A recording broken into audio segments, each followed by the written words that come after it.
دوستو، جنگ بدر میں شکست کھا کر مشرکین غصے سے بے قابو تھے اور پورا مکہ نبی صلی اللہ علیہ وسلم کے خلاف ہانڈی کی طرح کھول رہا تھا۔ بالآخر مکے کے دو نوجوان نے طے کیا کہ وہ اپنی دانست میں اس اختلاف و شقاق کی بنیاد اور اس ذلت و رسوائی کی جڑ یعنی نعوذ باللہ نبی صلی اللہ علیہ وسلم کا خاتمہ کر دیں گے۔ چنانچہ جنگ بدر کے کچھ ہی دنوں بعد کا واقعہ ہے کہ عمیر بن وہب جو قریش کے شیطانوں میں سے تھا اور مکے میں نبی صلی اللہ علیہ وسلم اور صحابہ کرام کو اذیتیں پہنچایا کرتا تھا، اور اب اس کا بیٹا وہاب بن عمیر جنگ بدر میں گرفتار ہو کر مسلمانوں کی قید میں تھا۔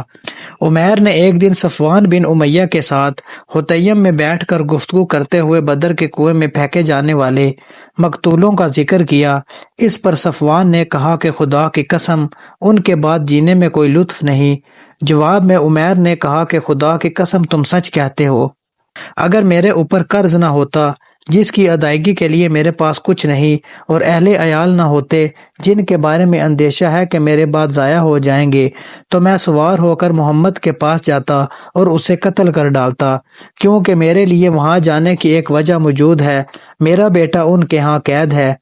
صفوان نے اس صورتحال کو غنیمت سمجھتے ہوئے کہا کہ اچھا چلو، تمہارا قرض میرے ذمے ہے، میں اسے تمہاری جانب سے ادا کر دوں گا، اور تمہارے اہل و عیال میرے اہل و عیال ہیں، جب تک وہ موجود رہیں گے میں ان کی دیکھ بھال کرتا رہوں گا۔ ایسا نہیں ہو سکتا کہ میرے پاس کوئی چیز موجود ہو اور وہ ان کو نہ ملے۔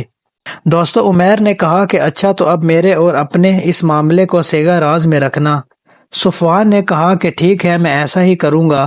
اس کے بعد عمیر نے اپنی تلوار پر سان رکھائی اور زہر آلود کروائی، پھر روانہ ہوا اور مدینہ پہنچا، لیکن ابھی وہ مسجد کے دروازے پر اپنی اونٹنی پر بیٹھا ہی جا رہا تھا کہ حضرت عمر بن خطاب کی نگاہ اس پر پڑ گئی۔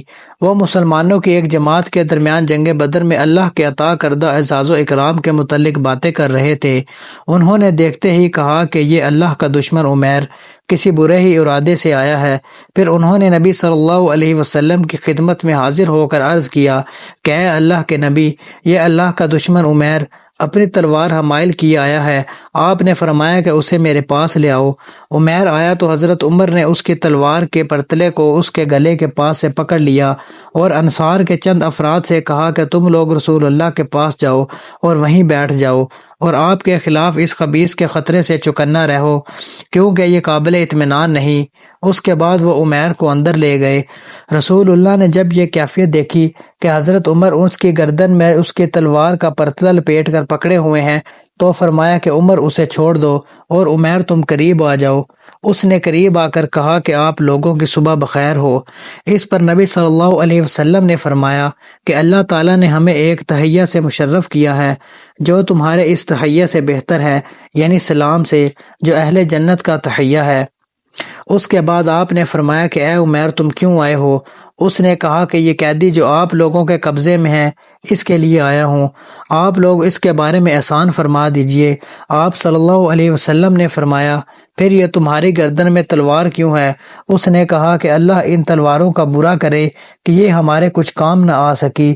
تو آپ نے فرمایا کہ سچ سچ بتاؤ کیوں آئے ہو؟ اس نے کہا کہ بس صرف اسی قیدی کے لیے آیا ہوں۔ آپ نے فرمایا کہ نہیں، بلکہ تم اور صفوان بن امیہ حطیم میں بیٹھے اور قریش کے جو مقتولین کنویں میں پھینکے گئے ہیں ان کا تذکرہ کیا۔ پھر تم نے کہا کہ اگر مجھ پر قرض نہ ہوتا اور میرے اہل و عیال نہ ہوتے تو میں یہاں سے جاتا اور محمد کو قتل کر دیتا۔ اس پر صفوان نے تمہارے قرض اور اہل و عیال کی ذمہ داری لی، بشرطے کہ تم مجھے قتل کر دو، لیکن یاد رکھو کہ اللہ میرے اور تمہارے درمیان حائل ہے۔